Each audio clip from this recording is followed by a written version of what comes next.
Abra sua Bíblia comigo, por favor. João 17. Tendo Jesus falado estas coisas, levantou os olhos ao céu e disse: Pai, é chegada a hora. Glorifica teu Filho, para que o Filho te glorifique a ti. Assim como lhe conferiste autoridade sobre toda a carne, a fim de que ele conceda a vida eterna a todos os que lhe deste.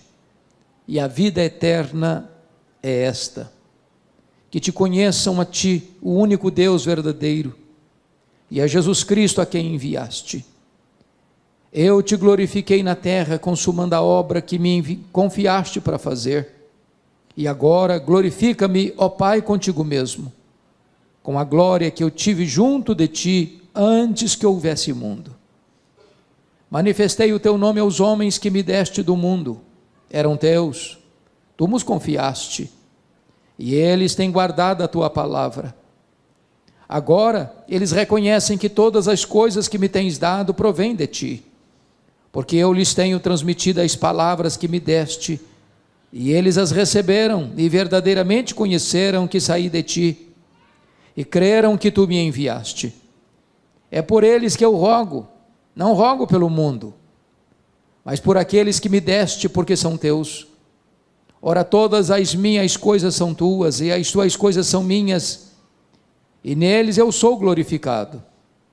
Já não estou no mundo, mas eles continuam no mundo, ao passo que eu vou para junto de ti. Pai Santo, guarda-os em teu nome que me deste, para que eles sejam um, assim como nós. Quando eu estava com eles, guardava-os no teu nome que me deste, e protegi-os, e nenhum deles se perdeu, exceto o filho da perdição, para que se cumprisse a Escritura. Mas agora vou para junto de ti, e isto falo no mundo, para que eles tenham o meu gozo completo em si mesmos. Eu lhes tenho dado a tua palavra, e o mundo os odiou, porque eles não são do mundo, como também eu não sou. Não peço que os tires do mundo, e sim que os guardes do mal. Eles não são do mundo, como também eu não sou. Santifica-os na verdade, a tua palavra é a verdade. Assim como tu me enviaste ao mundo, também eu os enviei ao mundo, e a favor deles eu me santifico a mim mesmo, para que eles também sejam santificados na verdade. Não rogo somente por estes, mas também por aqueles que vierem a crer em mim por intermédio da sua palavra, a fim de que todos sejam um, e como és tu, ó Pai, em mim, eu em ti, também sejam eles em nós, para que o mundo creia que tu me enviaste. Eu lhes tenho transmitido a glória que me tens dado, para que sejam um como nós o somos, eu neles e tu em mim, a fim de que sejam aperfeiçoados na unidade, para que o mundo conheça que tu me enviaste, e os amaste como também amaste a mim.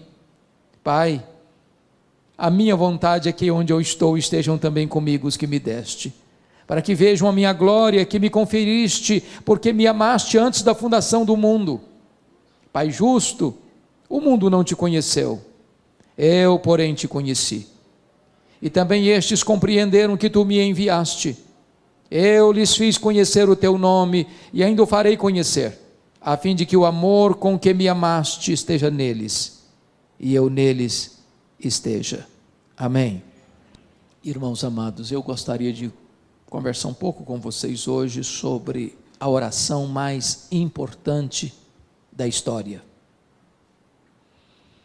A Bíblia registra muitas orações importantes, orações dos patriarcas, orações dos profetas, orações dos apóstolos, mas esta aqui é a mais importante oração, porque esta é a oração do Deus Filho ao Deus Pai. Esta é a oração da segunda pessoa da Trindade para a primeira pessoa da Trindade.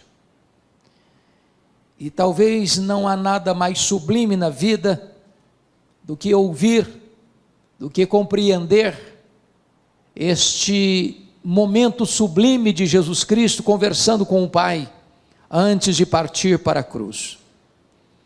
A circunstância que Cristo fez esta oração está registrado com muita clareza.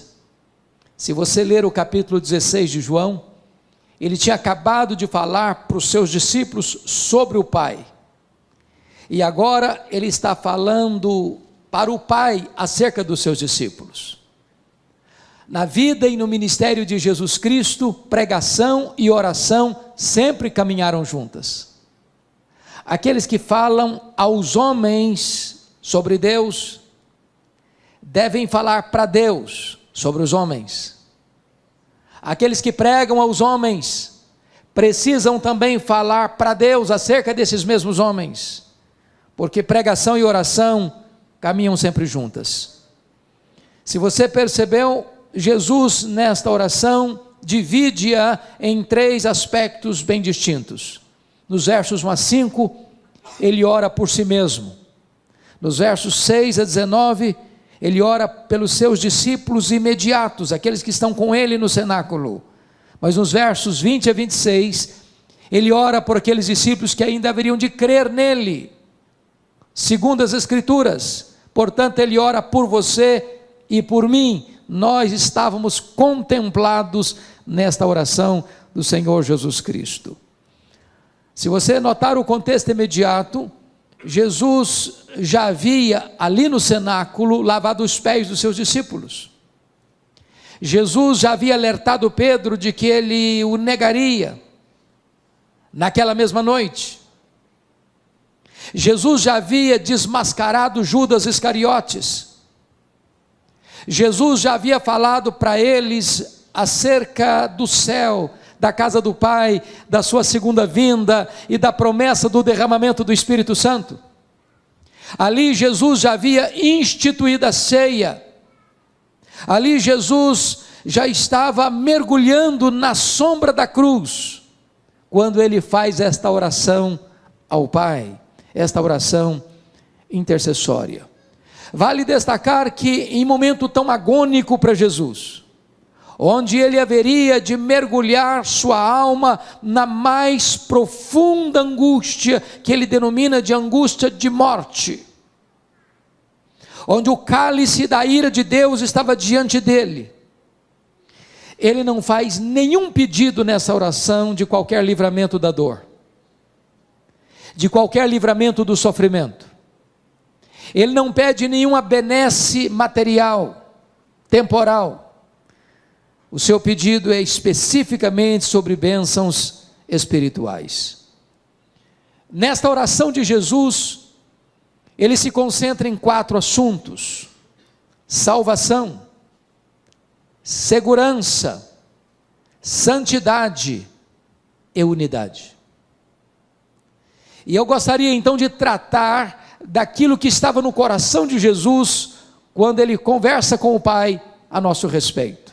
Primeiramente, vamos ver a primeira ênfase da oração, que é sobre salvação.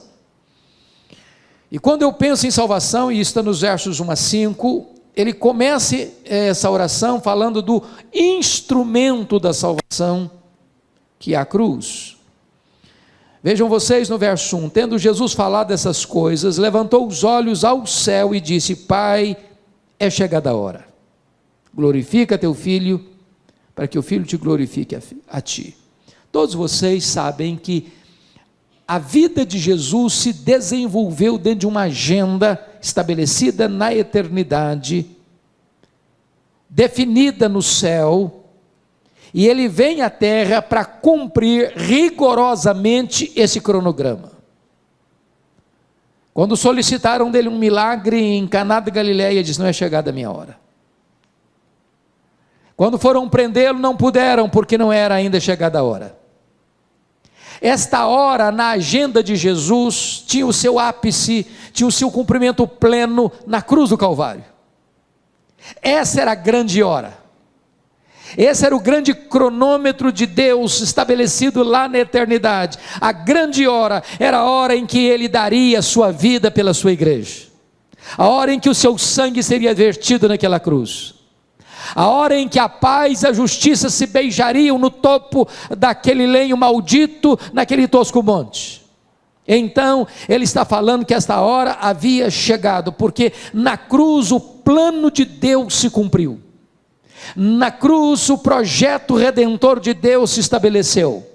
Na cruz a vitória de Deus sobre o diabo ficou extremamente eloquente, porque foi lá que ele esmagou a cabeça da serpente.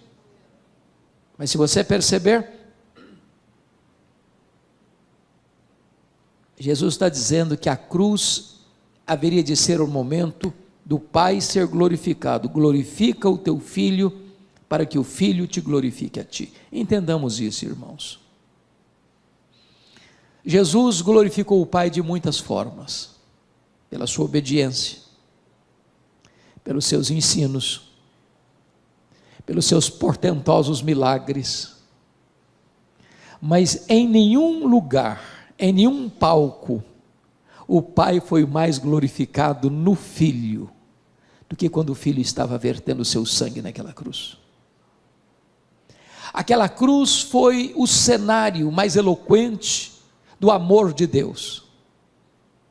Não há forma de Deus provar que Ele ama você com mais intensidade do que na cruz. Ele prova o seu próprio amor para conosco pelo fato de ter Cristo morrido por nós, sendo nós ainda pecadores. Não espere de Deus evidência maior de amor do que foi a cruz do Calvário. Ali o amor de Deus alcançou o zênite, as alturas mais excelsas. Mas também a cruz não foi apenas o palco do amor de Deus, a cruz foi o palco máximo da justiça de Deus.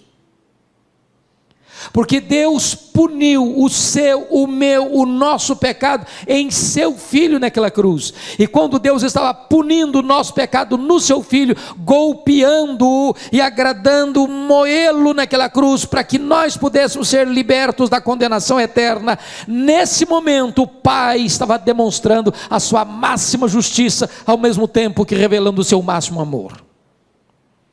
Pois bem, amados, agora, notemos em segundo lugar a essência dessa salvação, versos 2 e 3, e a primeira coisa, no verso 2, Jesus recebe a autoridade do Pai para conferir a vida eterna. Veja comigo, assim como conferiste autoridade sobre toda a carne, a fim de que Ele conceda a vida eterna a todos os que lhe deste. Entendamos isso, irmãos. Não há nenhum outro ser que recebeu de Deus Pai autoridade no mundo para dar vida eterna, exceto Jesus Cristo. Nem os patriarcas, nem os profetas, nem os apóstolos, nem Maria, nem Pedro, nem Paulo, nem a igreja, nem qualquer denominação religiosa, nem qualquer concílio eclesiástico, nem qualquer encíclica papal, nem qualquer movimento humano tem capacidade, tem competência, tem autoridade para dar ao homem a vida eterna, a não ser Jesus Cristo. Só Ele pode salvar, só Ele é a porta do céu, só Ele é o caminho para Deus, só Ele é o mediador entre Deus e os homens. Não há nenhum outro nome dado entre os homens pelo qual importa que sejamos salvos, porque Ele recebeu do Pai essa autoridade para dar a vida eterna. Mas o que é vida eterna? E a resposta está no versículo 3, confira comigo. E a vida eterna é esta: que te conheçam a ti, único Deus verdadeiro, e a Jesus Cristo a quem enviaste. Então vamos entender algo tão importante aqui.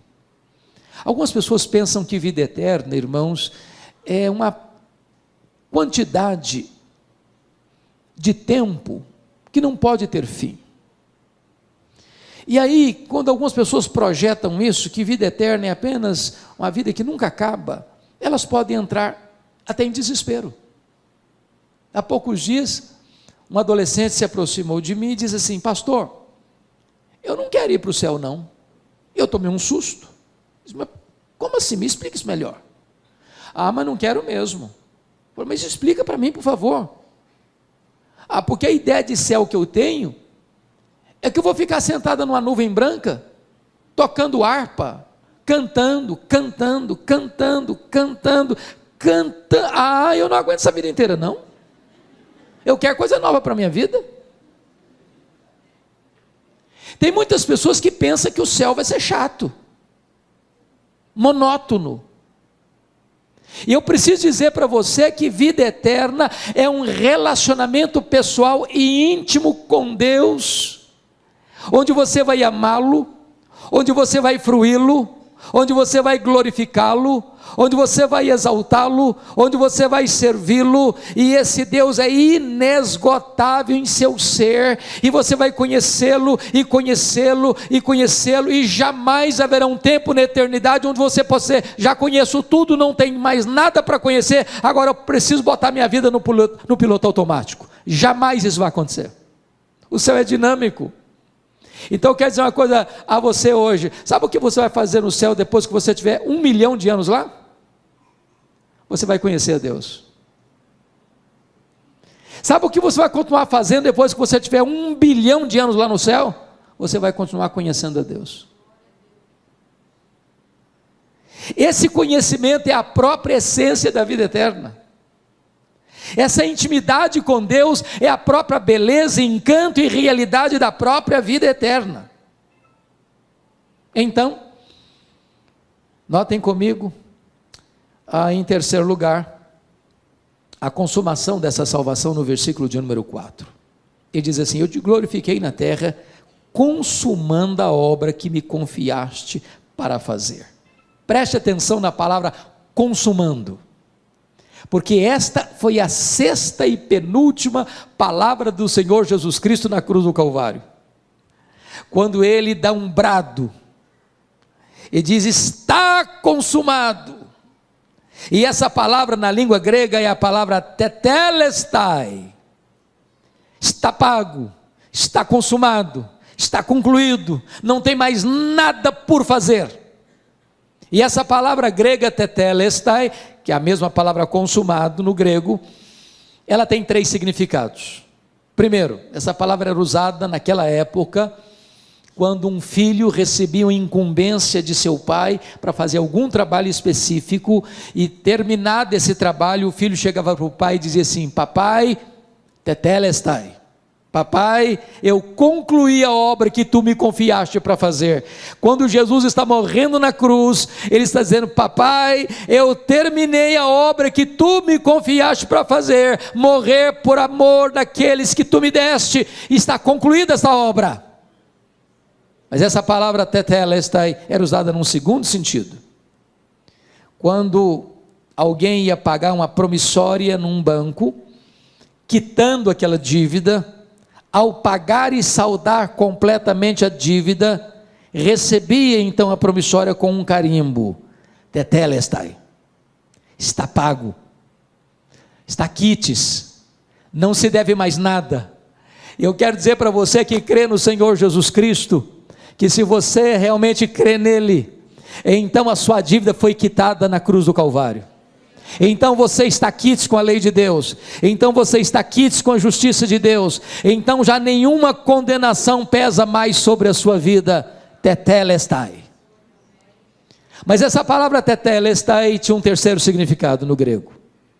Essa palavra era usada quando você comprava um bem imóvel, uma casa, uma propriedade, e ao receber a escritura registrada, porque você já saldou todos os compromissos financeiros, essa escritura recebia um carimbo: tetelestai, agora é seu de direito e de posse.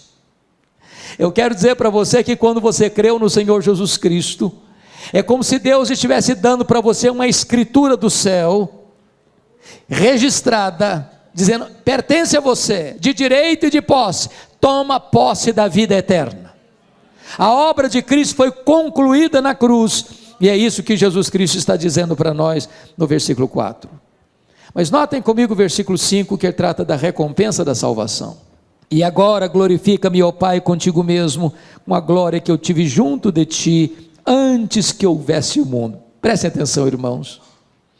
A Bíblia não detalha como é que era esta glória que o Filho tinha com o Pai antes que o mundo fosse criado. Agora imagine que Deus criou todas as coisas e o centro do céu é Jesus. Os anjos adoram a Jesus.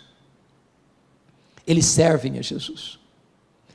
Tudo aquilo que jamais olho viu, ouvido ouviu, todas as riquezas e belezas inefáveis, indescritíveis, toda a bem-aventurança, toda a glória do céu, que Ele deixou para vir aqui se encarnar, pisar o nosso chão, vestir a nossa pele, beber a nossa água, comer o nosso pão, chorar a nossa lágrima, sentir a nossa dor e carregar sobre o seu corpo o nosso madeiro. Ele está tomando de volta. E agora diz: Pai, glorifica-me com a glória que eu tive junto de Ti antes que houvesse mundo. Ele que pagou o preço pela nossa redenção, agora recebe a recompensa. É o que Paulo escreve em Filipenses capítulo 2, ele se esvaziou, ele se humilhou, ele assumiu a forma de servo, ele se humilhou até a morte, morte e cruz, pelo que também o Pai o exaltou sobremaneira, e lhe deu o nome que está acima de todo nome, para que o nome de Jesus se dobre todo o joelho, nos céus, na terra e debaixo da terra, e toda língua confesse que Jesus Cristo é Senhor, para a glória de Deus Pai. Ele está sendo exaltado, essa é a recompensa. Mas preste bem atenção comigo, por favor, no versículo 24. Você pode ler o verso 24 comigo? Vamos juntos? Você que tem versão atualizada, vamos lá? Pai, a minha vontade é que onde eu estou, estejam também comigo os que me deste, para que vejam a minha glória que me conferiste, porque me amaste antes da fundação do mundo. Preste atenção nisso. Você que vai para o céu, e se você creu em Jesus, você está embarcando para lá. Passaporte garantido, entrada garantida, posse garantida. Você vai contemplar toda a glória que o Pai conferiu ao seu Filho. Você não só vai ver, você vai usufruir. Nada que possa se referir neste mundo como belo e encantador pode ser comparado com aquilo que Deus preparou para você. E você vai ver isso, e você vai experimentar isso, e você vai usufruir isso para sempre e sempre e sempre. Esta é a salvação que Jesus está orando aqui por ela. Mas em segundo lugar, irmãos, essa oração trata de segurança, nos versos 6 a 14, porque você pode fazer uma pergunta: bom, ok, ele me salvou, mas quão segura é essa salvação? Será que eu posso ter certeza dessa salvação? Será que eu posso me apropriar dela? Irmãos amados, há muitos irmãos em Cristo, que embora salvos, por desconhecerem esta gloriosa verdade, vivem perturbadas,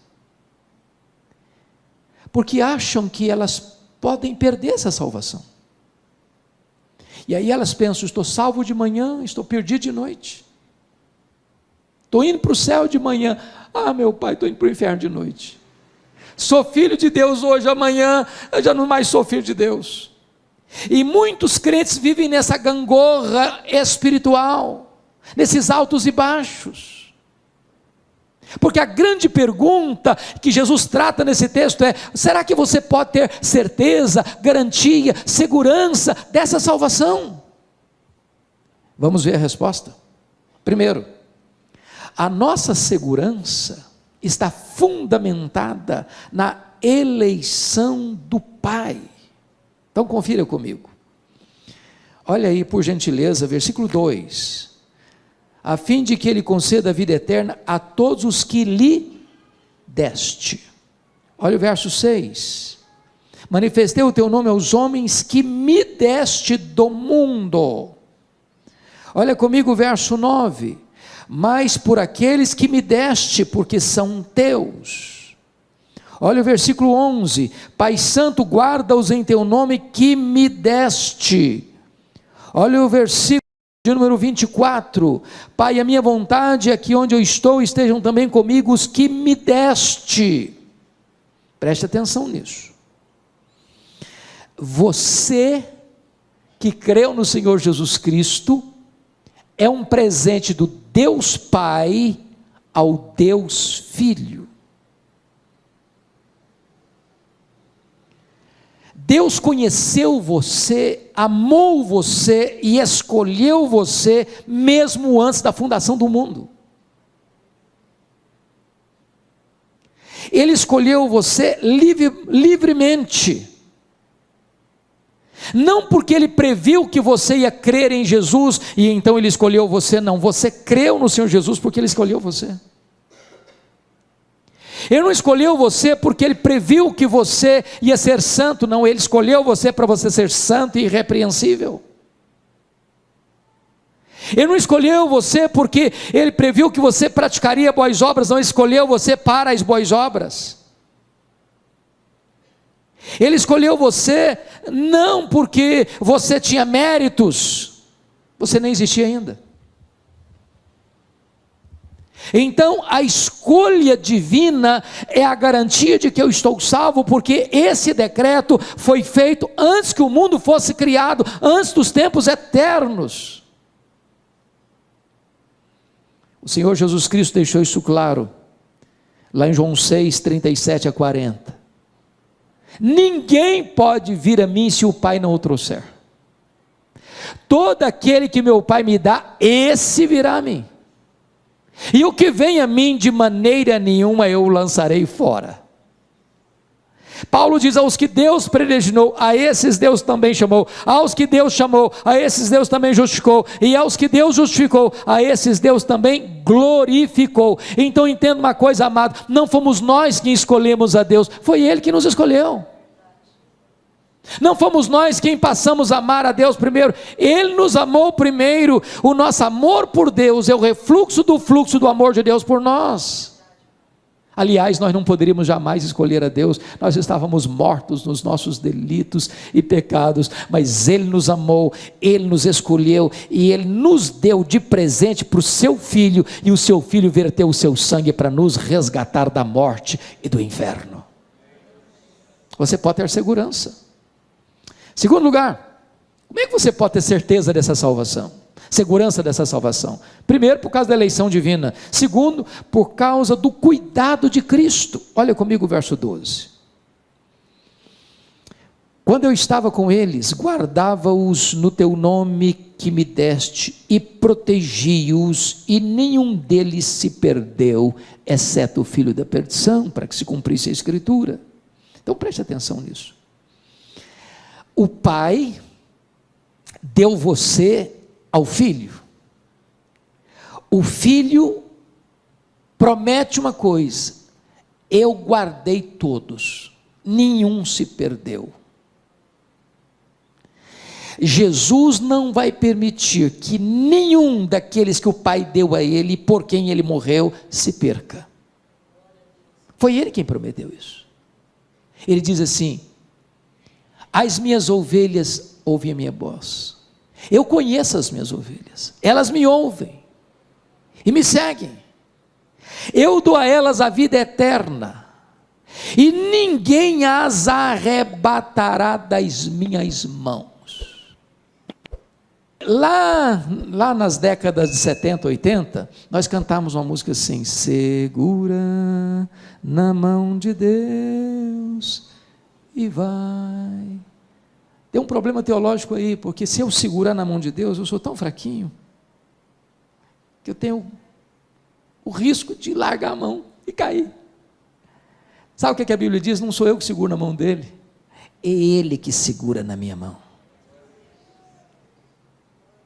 Ele segura na minha mão. E quando Ele segura na minha mão, não tem como eu cair. Dos braços de Jesus ninguém arranca você. Você tem uma segurança eterna. A sua segurança não está fundamentada em quem você é e no que você faz. A sua segurança está fundamentada em quem Ele é e no que Ele fez por você. Ele é quem guarda você. É por isso que Paulo diz: nem a morte, nem a vida, nem anjos, nem principados, nem poderes, nem altura, nem profundidade, nem qualquer outra criatura poderá nos separar do amor de Deus que está em Cristo Jesus, nosso Senhor. Temos plena segurança e plena garantia. Mas em terceiro lugar, a sua salvação pode ter segurança sim, você não precisa ficar com medo. Meu Deus, será que eu estou salvo? Será que eu posso me perder? Será que eu vou me desviar e ir para o inferno? Se você creu em Jesus, você está salvo, seguro, por uma terceira razão. A nossa segurança está baseada na intercessão de Cristo. Veja comigo, por favor, versículo 9. É por eles que eu rogo, não rogo pelo mundo, mas por aqueles que me deste, porque são teus. Olha o verso 11. Pai Santo, guarda-os em teu nome que me deste, para que eles sejam um, assim como nós. Agora olha comigo o verso 15. Não peço que os tires do mundo, e sim que os guardes do mal. Agora olha o verso 20. Não rogo somente por estes, mas também por aqueles que vierem a crer em mim, por intermédio da sua palavra. Vamos entender aqui algo glorioso, irmãos. Sua salvação está segura porque o Pai o escolheu. Sua salvação está segura porque o Cristo o guarda. E terceira, sua salvação está garantida porque Jesus Cristo é o seu intercessor. Quando ele termina o seu ministério aqui no mundo e volta para o céu, ele lá no céu está exercendo o ministério de sumo sacerdote. Quando você grita por socorro, ele vem ao seu encontro e cerca você com o seu cuidado. Quando o inimigo acusa você diante do tribunal de Deus, ele se levanta como advogado justo, e não há a mínima chance do inimigo condenar você ou culpar você, porque está escrito assim: quem tentará acusação contra os eleitos de Deus? É Deus quem o justifica. Quem os condenará? É Cristo Jesus quem morreu, ou antes quem ressuscitou, o qual está à destra de Deus e também intercede por nós. Vamos entender isso. Quem tentará acusação contra os eleitos de Deus? É Deus quem justifica. Bom, é uma linguagem jurídica. Você e eu estamos acompanhando muito de perto toda a situação de problemas jurídicos no Brasil, mormente depois da Lava Jato. E você vê uma pessoa às vezes que é condenada na primeira instância, mas é absolvida na segunda instância, ou ela é inocentada na primeira instância e se apela para a segunda, e a pessoa é condenada na segunda instância ou na terceira instância até a quarta instância. Quando Paulo diz assim: quem tentará acusação contra os eleitos de Deus? É Deus que o justifica. Está dizendo o seguinte: a sua justificação aconteceu no Supremo Tribunal Federal do céu. Não há instância superior para se apelar, para mudar esse julgamento.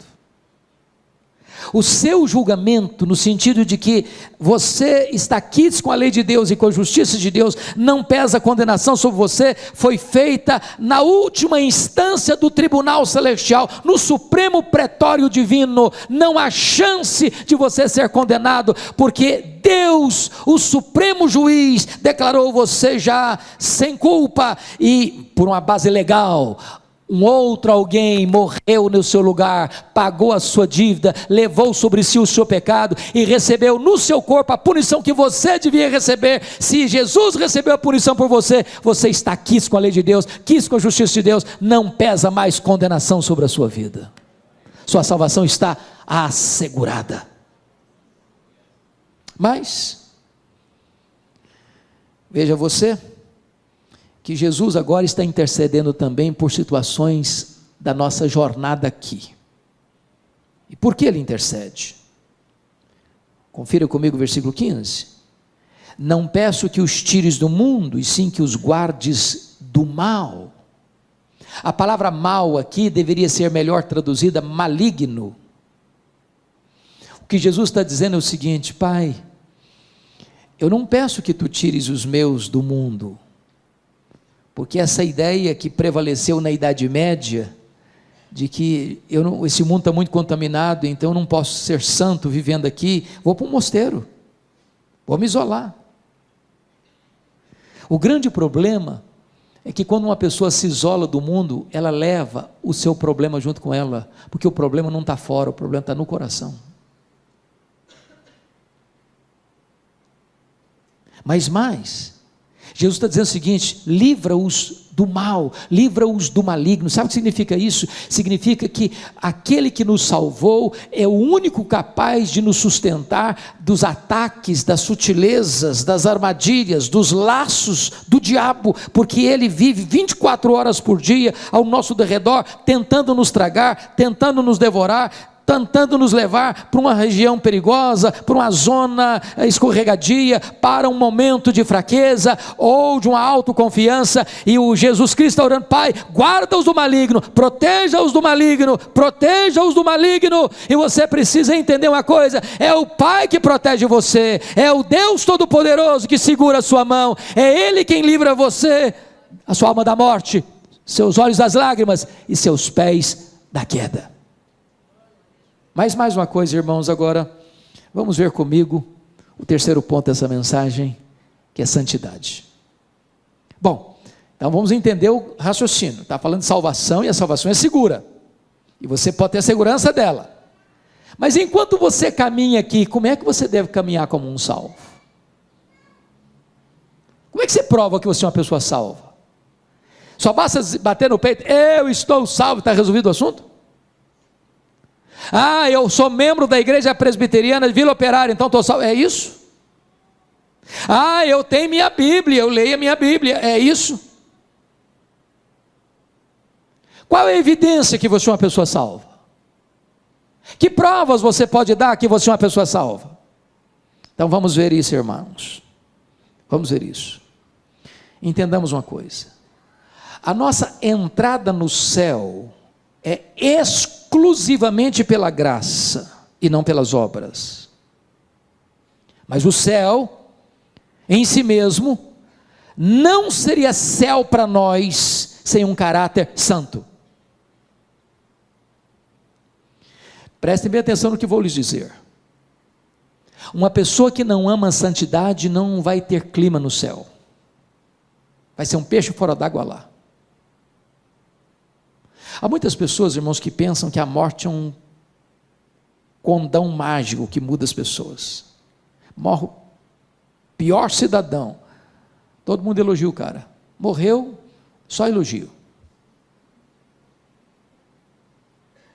Mas um ímpio que morre ímpio não ressuscita pio. Morreu pagão, não ressuscita um cristão. Morreu um perverso, não ressuscita um santo. Então, se você é uma pessoa salva, isso precisa ser demonstrado. E de que maneira? De que maneira nós somos santificados? Primeiro, nós somos santificados pela palavra. Vamos lá no versículo 17 comigo? 17 e 17, está escrito assim: santifica-os na verdade, a tua palavra é a verdade. Agora vamos entender, irmãos, algo sublime aqui. Você quer ser santo, irmão? Você tem que ler Bíblia. Eu não sei quanto a vocês, eu penso, estou convencido disso, que nós vivemos na geração mais empolgante da história. Eu sou animadíssimo com a nossa geração. Irmãos, nenhuma geração viu o que nós estamos vendo. Nós dobramos um milênio, nós dobramos um século, e nós somos a única geração da história da humanidade que tem conhecimento e experiência da comunicação sem fronteiras. Que coisa fantástica! Quando eu fiz seminário, nos idos de 78 a 81, meu livro texto de teologia não tinha em língua portuguesa. Hoje, as melhores e maiores obras de teologia, todas da história da igreja, já estão em português. Hoje você vai numa livraria, tem Bíblia para criança, tem Bíblia para junior, tem Bíblia para adolescente, tem Bíblia para jovem, tem Bíblia para casal, tem livro para velho, tem Bíblia para casado, tem livro para descasado, tem livro para empresário, tem livro para empregado, tem livro para desempregado, tem Bíblia para qualquer jeito que você quiser. Mas você chega na igreja e diz assim: meus irmãos, vamos abrir a Bíblia lá em Miqueias, e o povo começa a ler lá em Gênesis, para ver onde estão Miqueias. Não sabe onde estão Miqueias. Nós somos uma geração Coca-Cola, shopping center e a geração analfabeta da Bíblia. E se você quer ser santo, você precisa mergulhar na Bíblia. Santifica-os na palavra ou na verdade, a tua palavra é a verdade. Segundo lugar, irmãos, como é que você pode ser santo? Você pode ser santo na medida em que você compreende de maneira sensata o seu relacionamento com o mundo. Mas vamos entender o que é mundo, porque muita gente pensa que mundo é não cortar o cabelo, é não usar batom, mulher não usar brinco, usar adereços, não ir na praia, não jogar futebol, não assistir um jogo de futebol. Tem muita gente que pensa que mundo é isso. Mundo, irmãos, não é físico, mundo não é tangível, mundo é um sistema, mundo é uma cosmovisão, mundo é um conjunto de valores contrário aos princípios absolutos da palavra de Deus.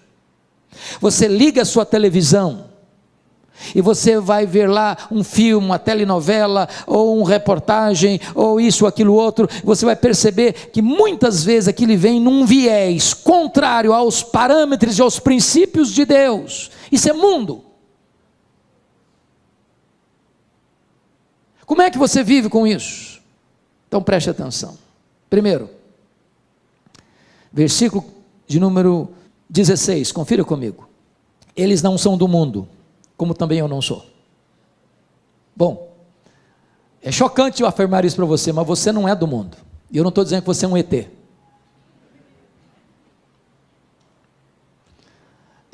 Deixa eu brincar um pouco para descontrair. Eu fui criado na região rural, na minha infância e começo de adolescência.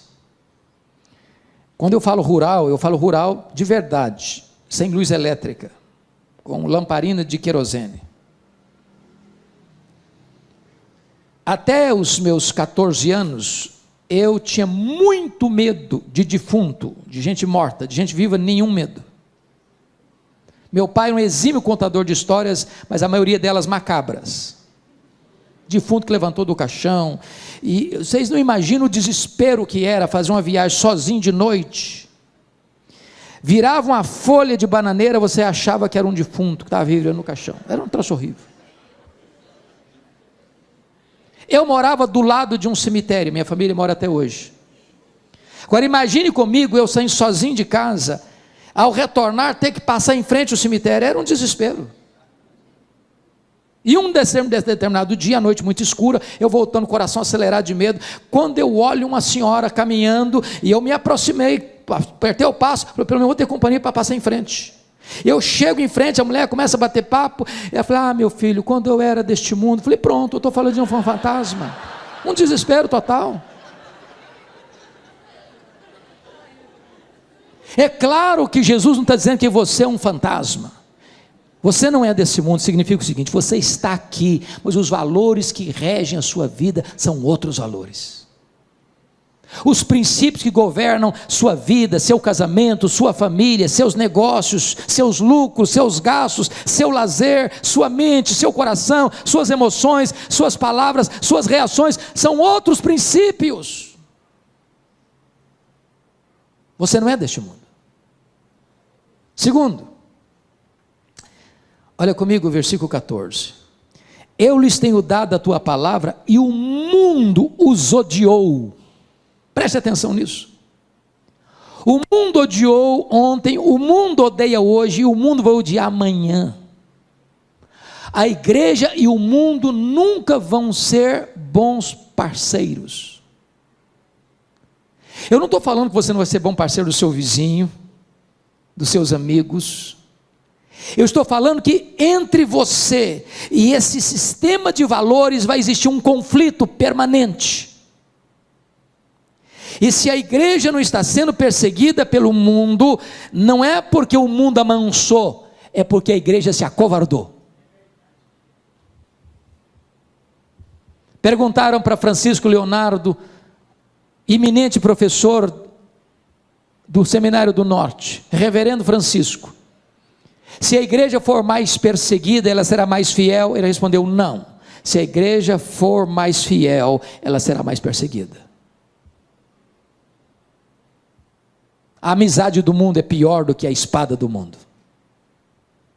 Terceiro, olha comigo,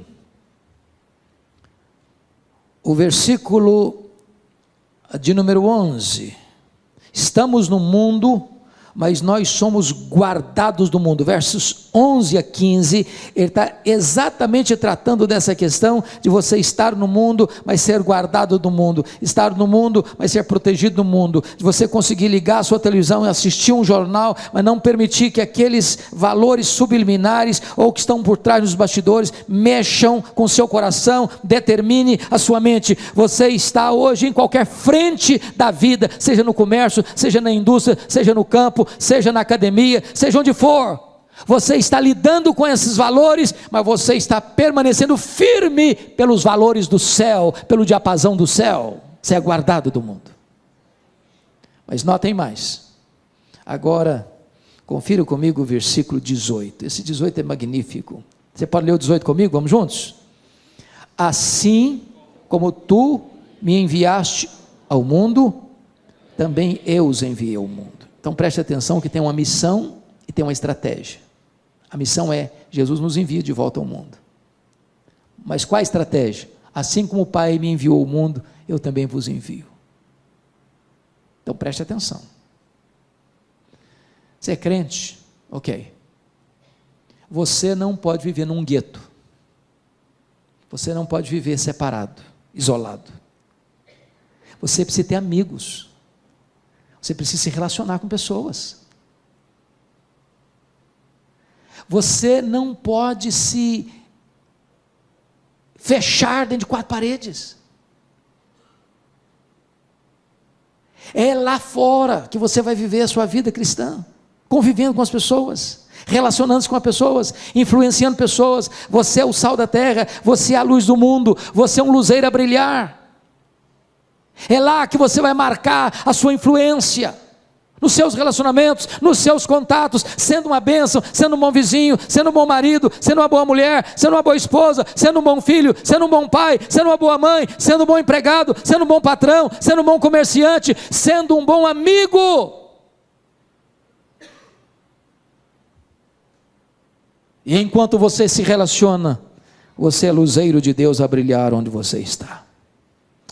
Mas vamos fechar, vamos concluir, irmãos, com o último assunto. Falamos de salvação, falamos de segurança, falamos de santidade. Último ponto, unidade.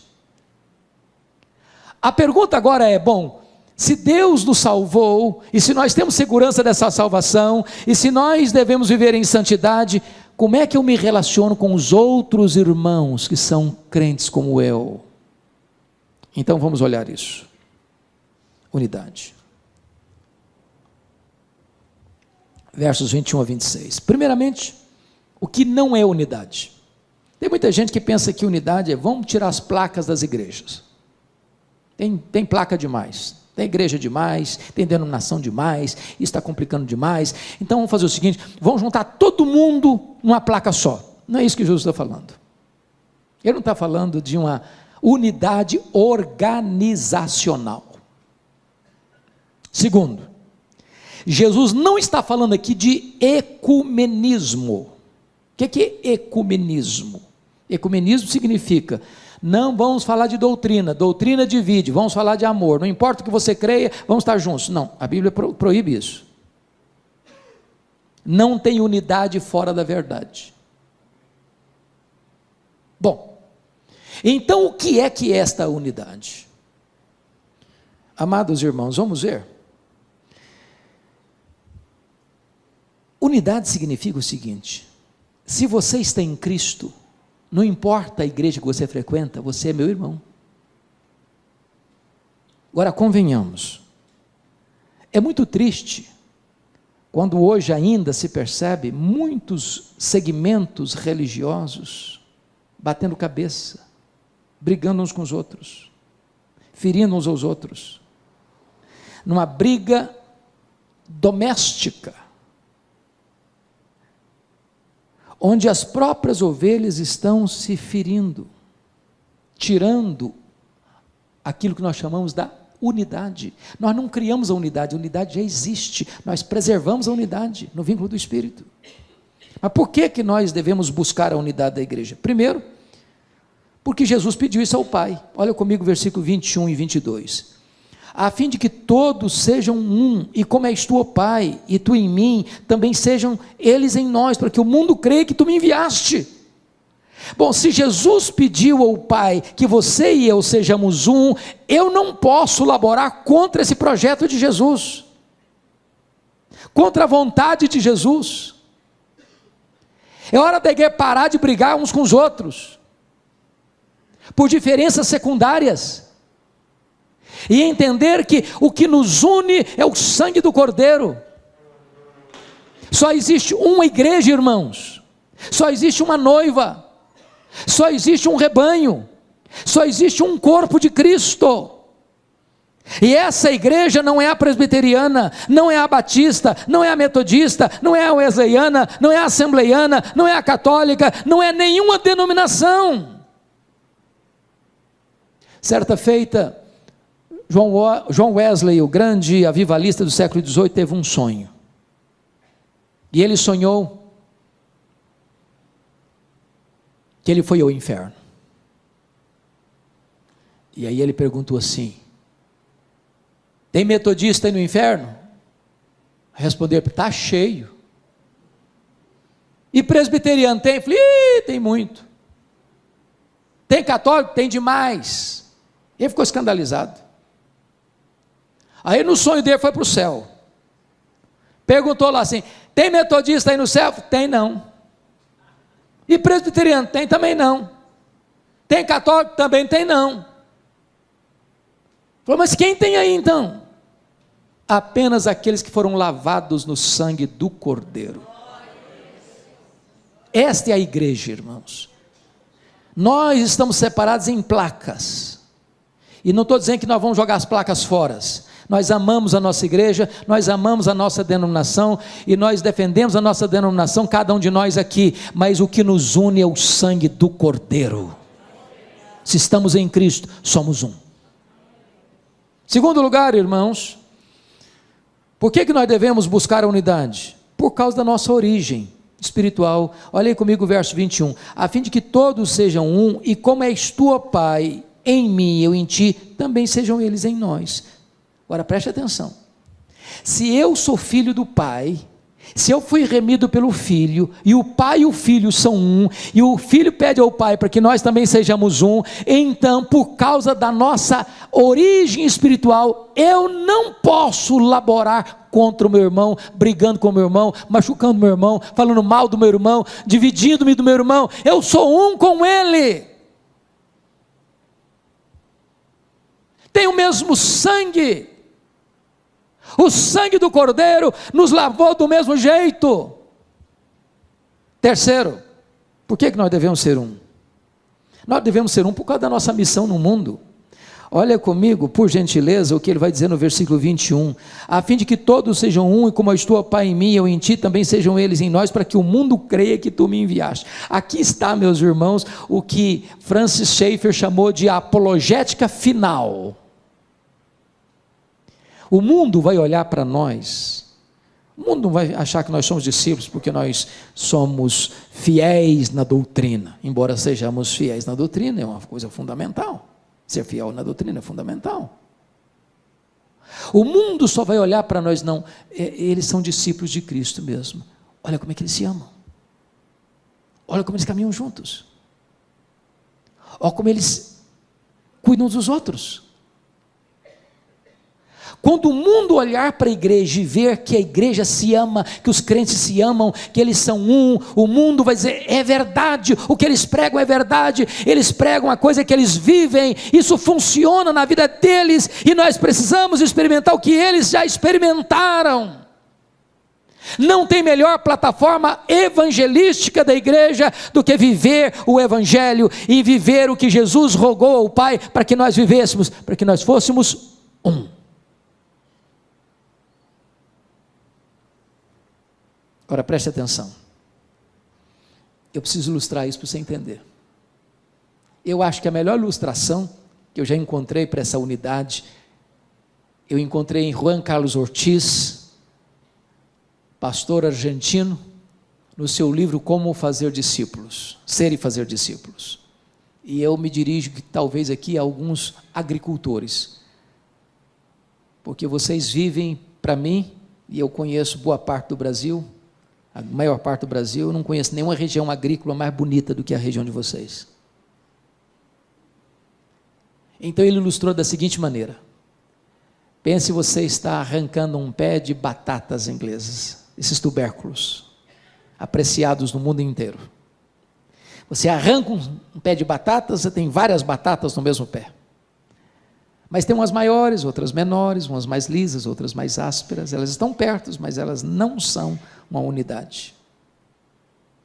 Aí o agricultor bota 30 quilos de batatas num saco, e elas estão comprimidas, umas apertadas nas outras, umas maiores, outras menores, umas mais lisas, outras mais ásperas, mas elas não são unidade. E aí o agricultor envia um caminhão de batatas à Ceasa, e aí tem um montão de sacos de batatas, elas estão muito juntas, mas não são unidade. Aí o homem da mercearia ou do pequeno supermercado vai lá na Ceasa e compra lá uma porção delas e bota numa banca, elas estão juntas, mas não são unidade. Aí a dona Maria vai ao supermercado, escolhe as melhores, um saco, do saco ela pega 2 quilos de batatas, e elas são levadas para casa numa sacola e botadas numa gaveta dentro da geladeira, mas elas não são unidade, umas maiores, outras menores, umas mais lisas, outras mais ásperas. Aí se pega essas batatas, e casca essas batatas, e corta essas batatas, e bota na água, e elas são cozinhadas, e a dona Maria vai lá e faz um purê de batatas. Agora não tem uma maior, não tem uma menor, não tem uma mais lisa, não tem uma mais áspera. Agora nenhuma pode olhar para ela: eu sou mais bonita que você, eu sou melhor que você, eu sou mais importante que você. Agora elas são um purê. Agora elas são uma unidade. É isso que nós devemos ser. E eu termino dizendo o seguinte: sabe por que nós devemos ser um? Porque esse vai ser o nosso destino eterno, verso 24, pois a minha vontade é que onde eu estou estejam também comigo os que me deste. Então, pare de brigar com o seu irmão, sabe por quê? Se você achar que você é mais importante do que ele, que você é melhor que ele, que você sabe mais do que ele, que você tem mais dons do que ele, que você é mais maduro na fé do que ele, e que o irmãozinho é muito fraquinho, é muito isso, muito aquilo, quando você chegar no céu, sabe quem você vai ver lá? Esse irmãozinho seu. Se ele está em Cristo, você vai para lá. E é melhor você começar a aprender a conviver com ele aqui, porque você vai ter que viver com ele por toda a eternidade.